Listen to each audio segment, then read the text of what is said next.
You might remember Boyles Law from high school chemistry.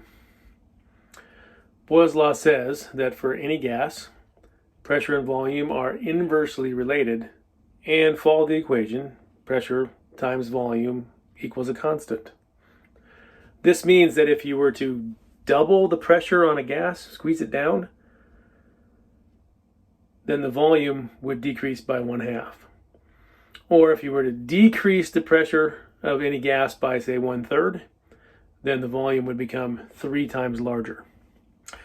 Well, it turns out while this is a result of Robert Boyle's work, he really only claimed 2 things related to what we now call Boyle's Law.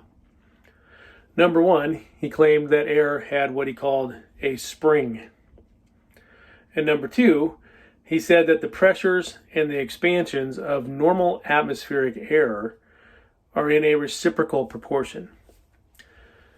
Now, he made it clear that he could not extend this to extreme cases of pressure and volume, and that he couldn't say that this applied to any gas, only atmospheric air.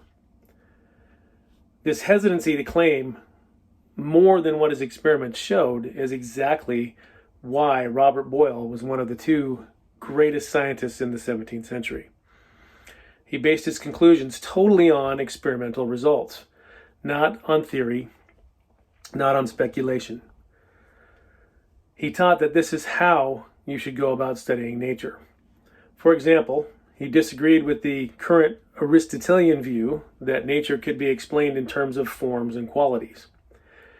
He thought that was just trying to explain something by renaming it. For example, water is wet due to its wetness, or earth wants to fall because that's its nature. This ends up explaining nothing, and Boyle insisted that a theory of matter should not only be based on experiment and based on observation, but also should have explanatory power and help us understand how an effect can occur, something that Aristotle's views about nature didn't do. Boyle's insistence that observation and experiment should have priority over theory came straight from his Christian beliefs about God.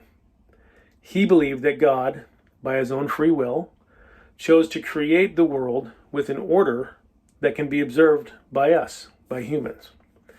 And he thought that it was the duty of every Christian to try to decipher that order. He thought that humans could understand nature because we are made in the image of God. But because God's knowledge infinitely transcends ours, it is also quite likely that the universe will be too complicated for us to understand completely. Boyle thought that we shouldn't presume too much of our abilities and therefore should limit what we can say about nature to what we can observe and what we can test through experiment. Robert Boyle was a proponent of the experimental and observational approach to studying nature, and he pursued this method of scientific inquiry because to him it demonstrated the existence, the wisdom, and the attributes of God.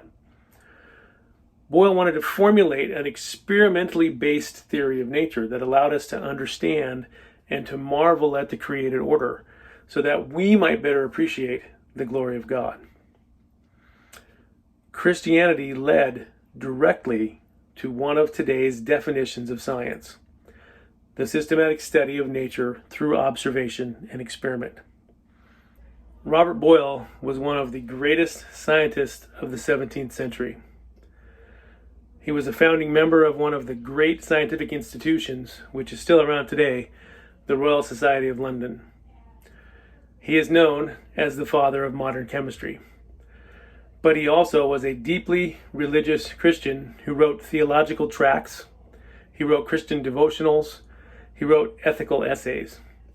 It was this 17th century Christian theologian that was predominantly responsible for the shifting of the study of nature from a mostly speculative activity to an experimental science. Boyle was a committed Christian who believed the universe was designed and maintained by God. This commitment to religion was not a hindrance, but instead was the driving force for Robert Boyle's study of nature and his experimental approach, an approach that was crucial to the development of modern science.